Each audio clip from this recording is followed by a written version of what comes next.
내가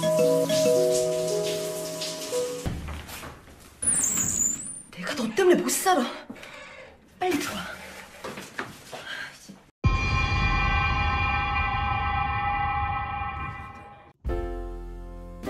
Halo semetan semua, apa kabarnya? Gimana? Masih jadi beban keluarga? Kembali lagi dengan channel gue, Infinity Story. Dan pada kali ini, gue bakal bahas film dari negeri Korea yang dimainkan oleh artis cantik seksi yang bernama Kim Yo Yeon. Dimana ceritanya tentang terjadinya percintaan terlarang akibat berawal mengadakan reuni dengan teman SMA-nya. Dan film ini berjudul Purpose of Reunion. Oke, tanpa basa-basi kalian duduklah dengan santuy, lemaskan otot kalian, tarik nafas dalam-dalam, dan kita mulai.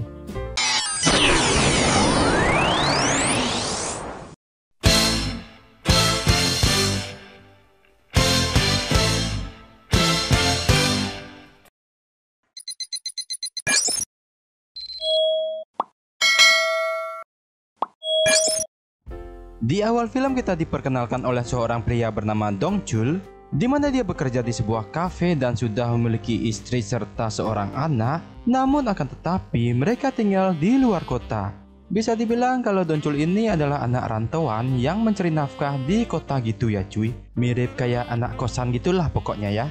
Dan dia juga memiliki dua teman dekat sejak SMA, kita sebut saja Koming dan Agus. Di mana kedua temannya ini sedang meminta sedikit ilmu pada Dong Chul agar bisa mendapatkan cewek. Ya, dah tua masih jomblo. Dan Dong Chul sendiri ternyata sudah dikenal sebagai legenda hidup alias playboy pada masa sekolahnya. Di mana dengan skillnya itu, seketika Dong Chul mendapatkan ide untuk mengadakan reuni SMA agar mereka bisa melihat bibit-bibit unggul yang sudah tumbuh dewasa. Dan siapa tahu kedua temannya ini ada yang bisa diajak kencan. Sedangkan di tempat lain, kita diperlihatkan seorang wanita cantik yang baru saja pulang kampung bernama Yojin. Ini parasnya. Wow. Yang singkat cerita, acara reunian pun dimulai di sebuah kafe. Terlihat di sana sangat banyak sekali teman cewek-ceweknya yang cantik hadir yang membuat Koming dan Agus bersemangat sekali. Namun tidak dengan Dong Chul yang tidak bergairah. Ya wajar sih, dia kan legend fuckboy, jadi levelnya pasti beda gitu ya. Tak selang berapa lama, kemudian datanglah si Yojin yang ternyata teman SMA mereka dulu. Tetapi karena tinggal di Amerika, dia gak pernah kumpul reuni sebelumnya. Dan ini adalah pertama kalinya dia kumpul reuni dengan teman-temannya. 이민은 아니고 남편 미국 발령받아서. Dan saat Yojin datang dan bergabung, di sana dia sudah menjadi pusat perhatian karena parasnya yang cantik, awet muda dan bodinya yang bohai. Bahkan si Dong Chul sang legend fuckboy yang melihatnya pun dibuat terbengong-bengong seakan setan berbisik kepadanya. Apaan tuh? Dan saat acara selesai, Dong Chul pun berinisiatif duluan untuk mengantar pulang Yojin yang saat itu sedang mabuk. Dimana singkatnya saat mereka sudah sampai di apartemen Yojin, Dong Chul pun meminta nomor WA Yojin beralasan agar tidak lost contact dengan teman-temannya. Wah, bisa saja si Samsudin. Dan keesokan harinya, langkah pertama PDKT, Dong Chul mengajak Yojin untuk makan di sebuah restoran dan lanjut minum arak di tempat Dong Chul bekerja. Dan di saat bercerita, si Dong Chul ini melihat semangka Yojin dan bertanya, "Itu semangkamu palsu ya?" Yang sontak Yojin pun menjawab, "Ini asli lah, original." 뽕이지? 야, 뽕은 내 거야. Namun di saat Dong Chul ingin memegang dan memastikannya, langsung aja Yojin menolak dan memarahinya. Yang kemudian si Dong Chul ini malah cengar-cengir sendiri. 야! 너 진짜 죽을래? Dan singkat cerita, trio couple ini berkumpul lagi, di mana kali ini membahas rencana camping guna mencari kesempatan pengejutan dari incaran mereka masing-masing. Tahap demi tahap Dong Chul pun ngegombali Yojin hingga sampai malam hari pun tiba. Di saat Dong Chul yang lagi berduaan dengan Yojin, tiba-tiba di sana mereka mendengar suara yang sangat meresahkan. Dan saking penasarannya, mereka pun mencoba mendekat ke tenda tersebut yang ternyata itu adalah suara Koming yang melakukan tes vokal dengan pacarnya. Waduh, Koming. Bisa-bisanya dia tes vokal di mana saja. Dongchul dan Yojin yang mendengar itu pun juga terbawa suasana, kemudian langsung bercipokan. Namun akan tetapi di saat asik-asiknya, Yojin pun segera tersadar dari genjutsu dan mendorong Dongchul.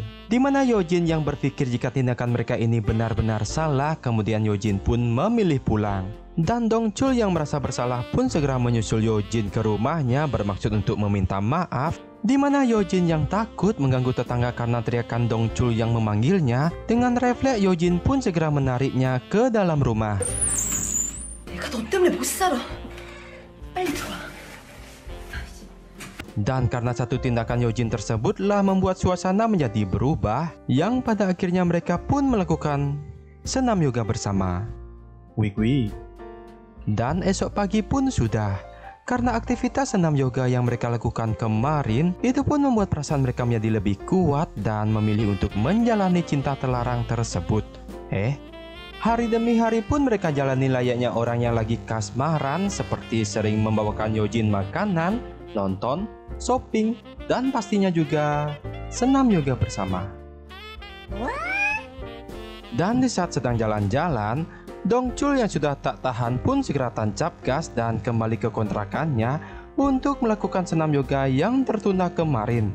Namun di luar dugaan istri Dongchul sudah ada di sana untuk menjenguknya karena sudah sekian abad tidak pernah bertemu dengan Dongchul. Tapi keberuntungan masih berpihak pada Dongchul yang telah lolos dari sang istri, di mana akhirnya mereka pun melakukan aktivitas bersama tanpa sepengetahuan sang istri. Yang kemudian, 2 jam kemudian. Dan setelah Yojin pulang, tiba-tiba datanglah istrinya yang membuat Dongchul jadi salah tingkah. Agar tidak dicurigai, Dongchul pun kemudian mengajak istrinya untuk makan di luar saja. 동철아, 왜 그렇게 놀라? 죄 지은 사람처럼. Namun saat sedang di parkiran, tiba-tiba Yojin muncul menghampiri, tapi seketika dia sadar jika Dongchul dengan istrinya. Di mana setelah kejadian itu, Yojin pun mulai merasa bersalah telah mencintai Dongchul yang telah berkeluarga dan dia mulai akan menjauh darinya. Dan ternyata di sini diceritakan jika si Yojin ini ternyata suaminya itu telah meninggal dan dulu dia juga pernah diselingkuhi oleh suaminya. Jadi statusnya Yojin ini adalah seorang janda tanpa anak. Jadi sebenarnya sah-sah aja sih kalau ada cowok yang mendekati si Yojin ini. Tapi masalahnya si Dongchul ini masih punya istri sama anak, cuk. Jadi ya dia salah. Dan esok paginya, istri Dongchul pun balik pulang kampung. Yang kemudian Dongchul pun segera menemui si Yojin yang telah menjauh darinya. Di sana Dongchul malah diusir dan berkata jika tidak ingin memiliki hubungan dengannya karena Yojin sudah tahu sakitnya diselingkuhi dan tak mau istrinya merasakan hal yang sama. 나도 그래서 너 만난 거야.